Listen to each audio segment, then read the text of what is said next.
We will leave our coverage of this hearing to go live to the U.S. House. The Senate Health Committee, by the way, the hearing will continue live online at cspan.org.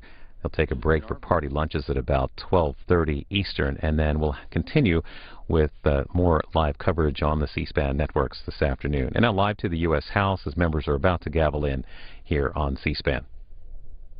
I hereby appoint the Honorable George Holding to act as Speaker pro tempore on this day. Signed, John A. Boehner, Speaker of the House of Representatives. Pursuant to the order of the House of January 3, 2013, the Chair now recognizes members from lists submitted by the majority and minority leaders for morning hour debate.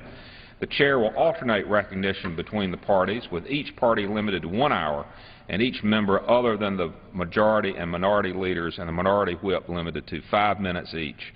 But in no event shall debate continue beyond 1:50 p.m. The Chair recognizes the gentleman from North Carolina, Mr. Jones, for 5 minutes. Mr. Speaker, thank you very much. Last week I was home, and on Saturday I had the pleasure to speak to about 50 citizens in the 3rd District of North Carolina, which I represent. And I carry this poster with me, Mr. Speaker, and I also have a one-page flyer. The purpose of this is to continue to wake up the American people that we are in Afghanistan, and unless you have a loved one, you probably don't think about it. That's human nature. It's not a criticism. But I take this and then I give the flyer, and it's got the cartoon. And, Mr. Speaker, the cartoon says it's got Karzai with a little debit card, and he's standing at a ATM machine. And at the top it says CIA TM. Then he says, I'm just making a quick withdrawal. He's got bags of cash at his feet. And then, sadly, there's a soldier in the background that says, I'd like to make a quick withdrawal from here. Mr. Speaker, last week we had 2 American soldiers killed and 1 civilian. And the war keeps going on, and we in Congress just act like it's not happening. I don't understand it. The President has signed a bilateral strategic agreement with the Afghans that will keep us there from 2014 to 2024. We're spending $8 billion a month in Afghanistan. The CIA admitted in a New York Times article that they've been giving tens of millions of dollars for 10 years to Karzai. He's got to be one of the richest men in the world. We keep borrowing the money from the Chinese to give him money. I do not understand it, and I'd like to read just a couple of points from the CIA article. The CIA money, Mr. Karzai told reporters, was an easy source of petty cash, and some of it was used to pay off members of the political elite in a group dominated by warlords. Mr. Karzai said that when he met with the CIA station chief, Karzai said, I told him because of all these rumors in the media, please do not cut all this money because we really need it. Well, Mr. Karzai, so do the American people. Here we are in Congress cutting programs for children and senior citizens, and the Congress has a deaf ear to Afghanistan. The bill coming up this week from the Armed Services Committee, which I serve on, will have $85 billion additional money going to Afghanistan. Mr. Speaker, it is time for the American people to show outrage to those of us in Congress and say it's time to bring our troops home. It's time to stop wasting lives and limbs and giving money from foreign countries like China that we have to borrow to pay Karzai. I do not understand it, Mr. Speaker, and I'm pleased to say that the people of the 3rd District of North Carolina, the home of Camp Lejeune Marine Base, and the Wright brothers took the first flight from my district. They're tired of this war. They're fed up with it. They see no end to it. And we in Congress are not meeting our constitutional responsibility for oversight. When you see the kind of money that I just made reference to going to this crook in Afghanistan named Karzai, there should be hearings being held on that money going to Afghanistan. I understand Benghazi, I understand the IRS, I understand these other hearings that we're having, but no hearings on the waste, fraud, and abuse in Afghanistan. Mr. Speaker, with that, I will yield back, but beforehand, I first want to ask God to please bless our men and women in uniform. I ask God to please bless the families of our men and women in uniform. the families who've given a child dying for freedom. God, hold them in your arms. And God asks to please bless the House and Senate that we will do what is right in the eyes of God for God's people. I'll ask God to bless the President of the United States that he will do what is right in the eyes of God for God's people. And 3 times I will say from the bottom of my heart, God please, God please, God please continue to bless America. And I yield back the balance of my time. The gentleman yields back. The chair recognizes the gentleman from Washington, Mr. Larson, for 5 minutes.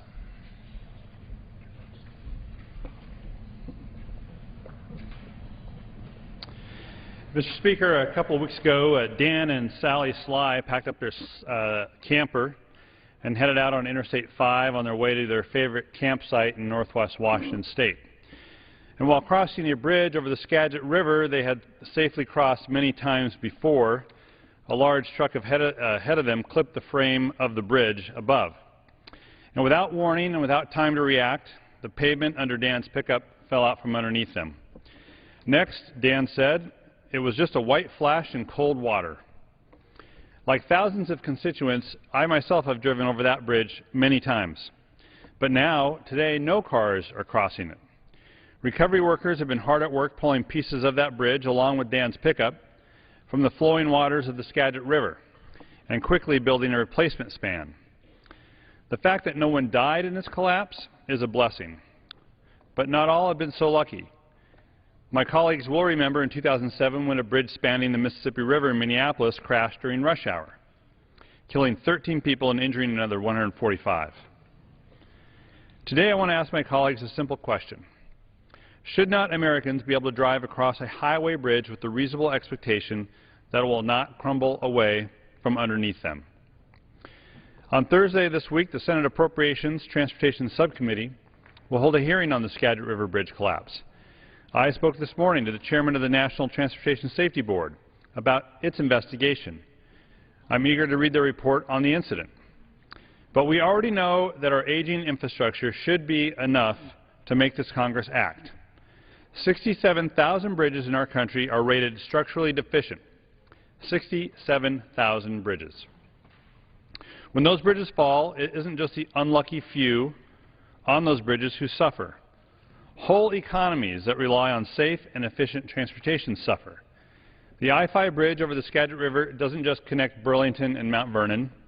It connects the entire West Coast and carries millions of dollars worth of trade between Canada and the U.S.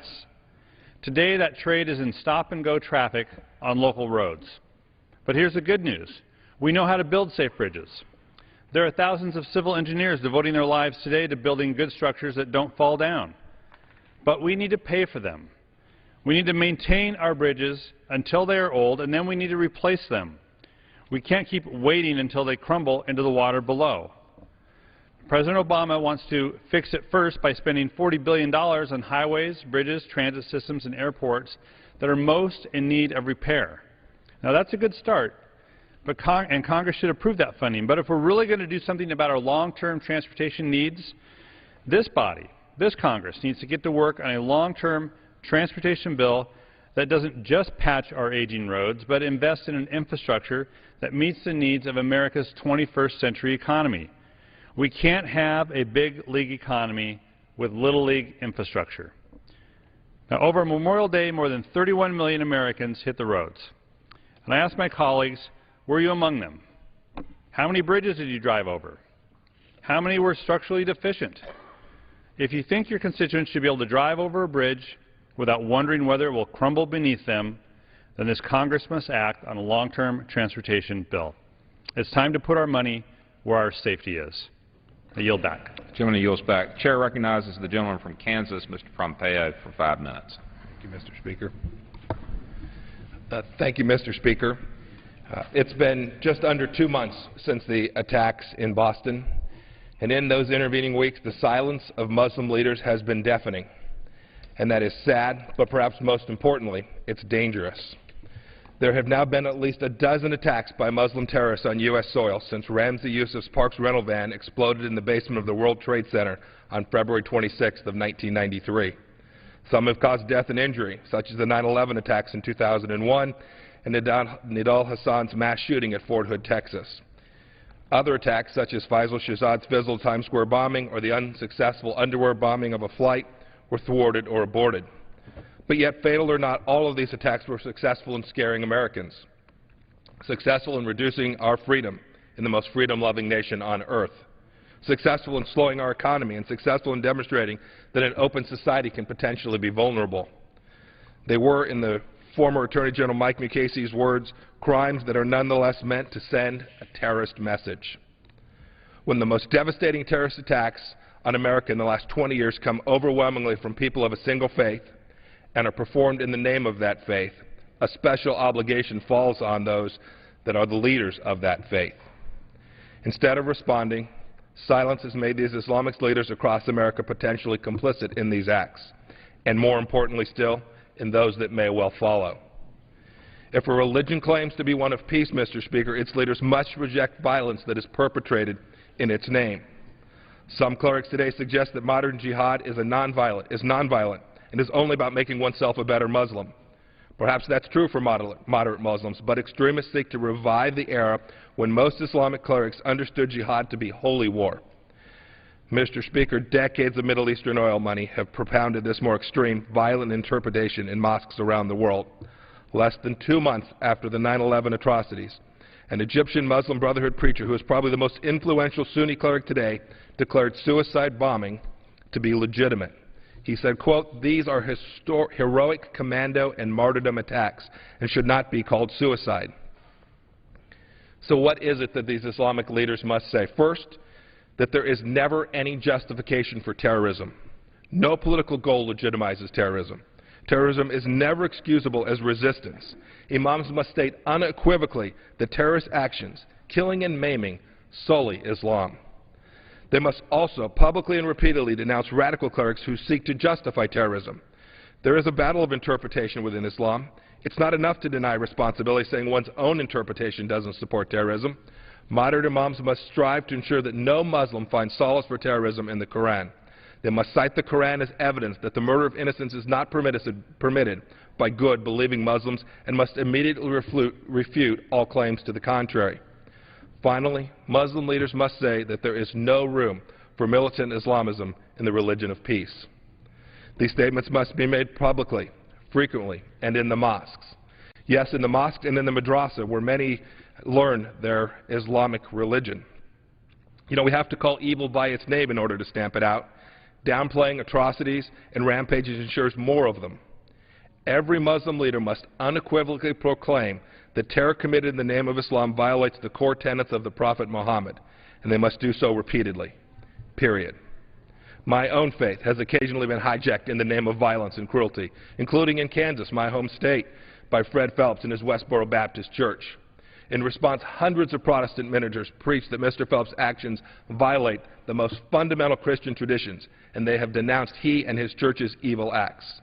Pope John Paul II similarly apologized in 2000 for the Catholic Church's failure to do more to speak out against the evils of Nazism and to protect Jews from the Holocaust.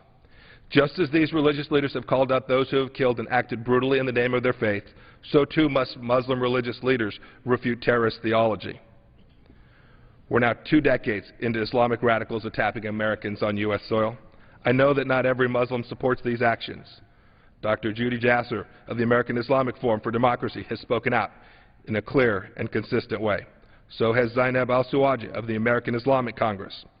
But the silence in the face of extremism coming from the best-funded Islamic advocacy organizations and many mosques across America is absolutely deafening. It casts doubt upon the commitment to peace by adherents of the Muslim faith. This is utterly acceptable. It is dangerous. It must end. I yield back, Mr. Speaker. Gentleman yields back. The chair recognizes the gentleman from American Samoa, Mr. Falamavega, for 5 minutes. Mr. Speaker, I ask unanimous consent that 2 letters that I have here be made part of the record, one from the National Congress of the American Indians and the other one from the Native American Rights Fund. Objection. Mr. Speaker, I ask unanimous consent that the full text of my statement be made part of the record. Objection. Mr. Speaker, I rise today to decry the disparaging name of the National Football League's Washington, D.C. franchise, the Redskins, which I will refer as the R word. For decades, Native American leaders and organizations have advocated for an end to the use of the R word as the Washington franchise brand because it is derogatory, is demeaning, and patently offensive. Recently, 10 of our colleagues explained the violent history and disparaging nature of the R word in the letter to Mr. Roger Goodell, Commissioner of the NFL. In what can only be deemed as an insensitive and ignorant response, Mr. Goodell justifies the Washington franchise's name by claiming that neither the intent nor the use of the name was ever meant to denigrate American Indians. Then, in a dismissive manner, Mr. Goodell further declares that the R word has a positive meaning and represents many positive attributes.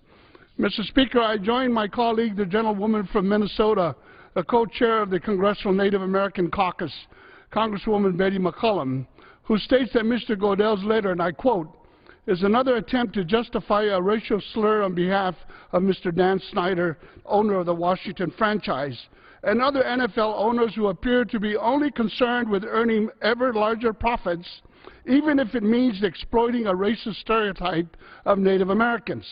For the head of a multi-billion-dollar sports league to embrace the twisted logic that Redskin actually stands for strength, courage, pride, and respect is a statement of absurdity and a total lack of appreciation of the culture of the Native American community.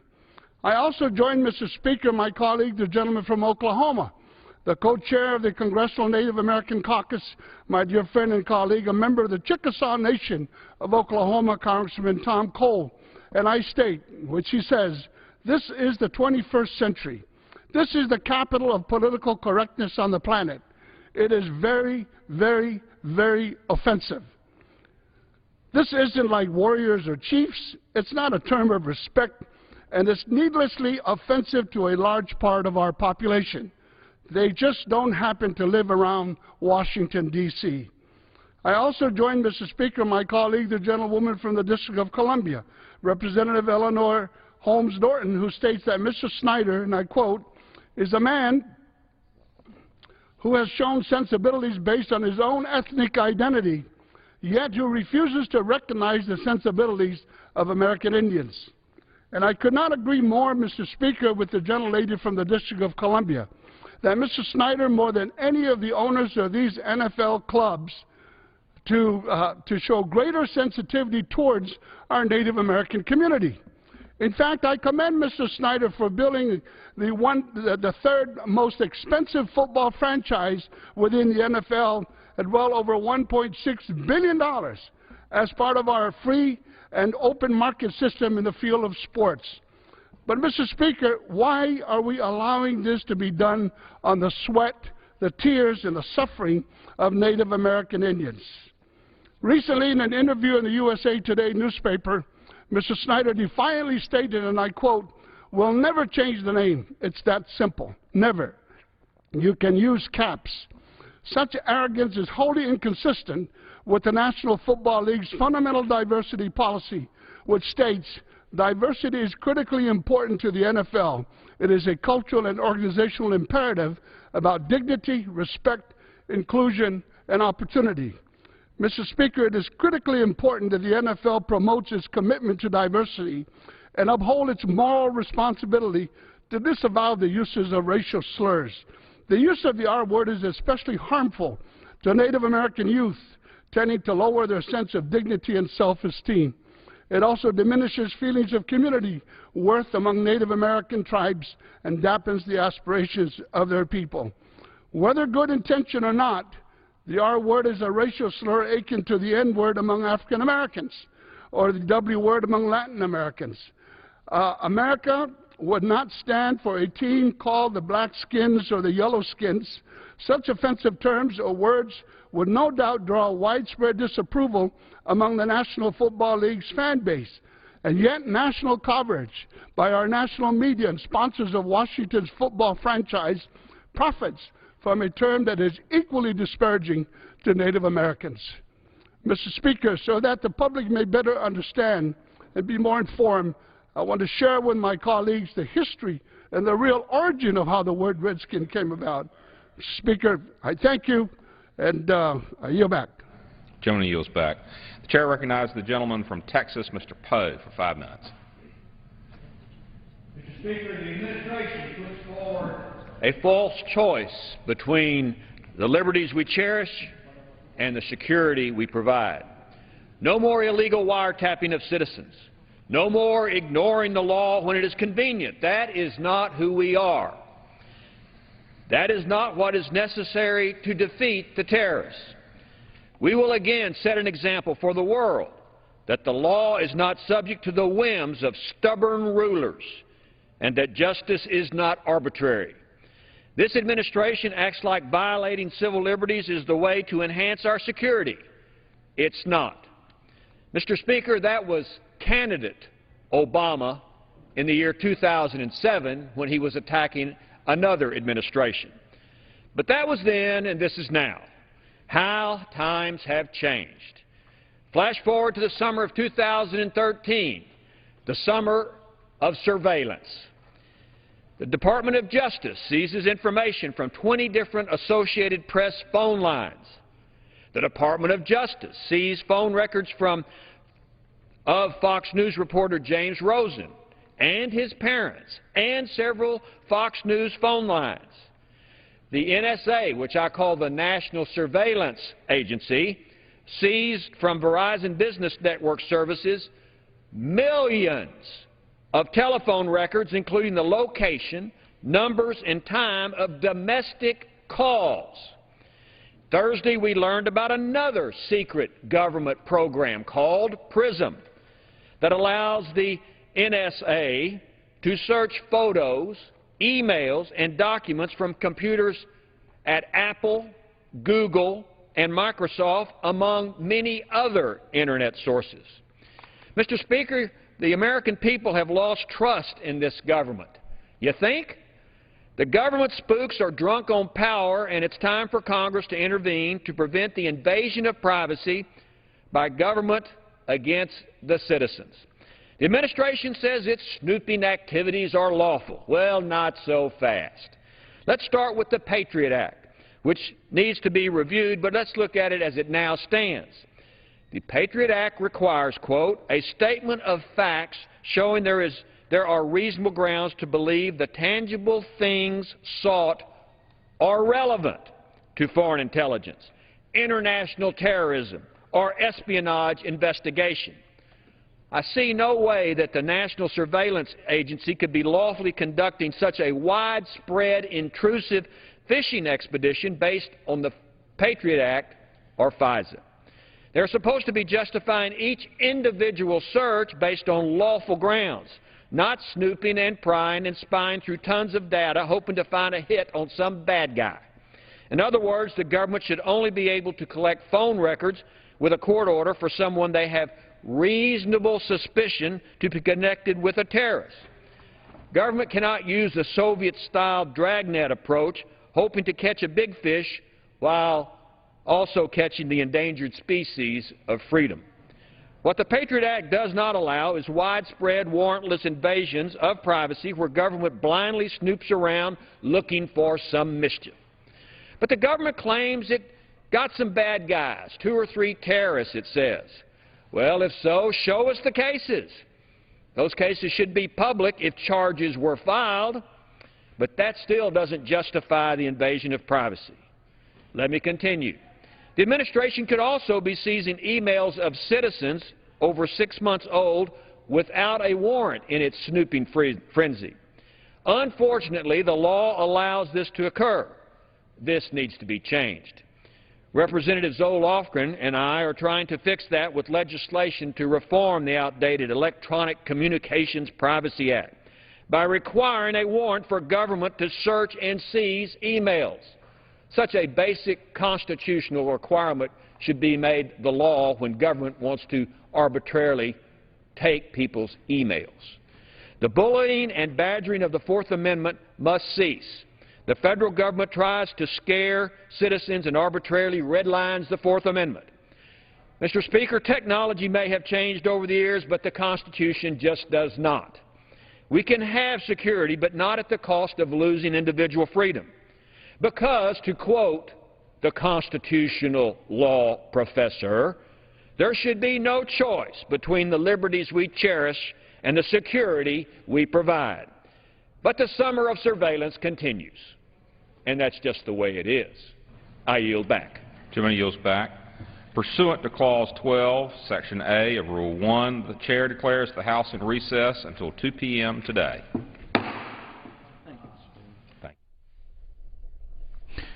So the House finishing up morning hour speeches here. Members will be back in the chamber briefly at 2 p.m. Legislative work starts at 5 on several land and water bills. Votes are set for 6:30 Eastern. Live coverage of the House when members gavel back in here on C-SPAN. Over at the White House today, President Obama urged Congress to have a comprehensive immigration bill ready for him to sign by this fall. The House is yet to take up any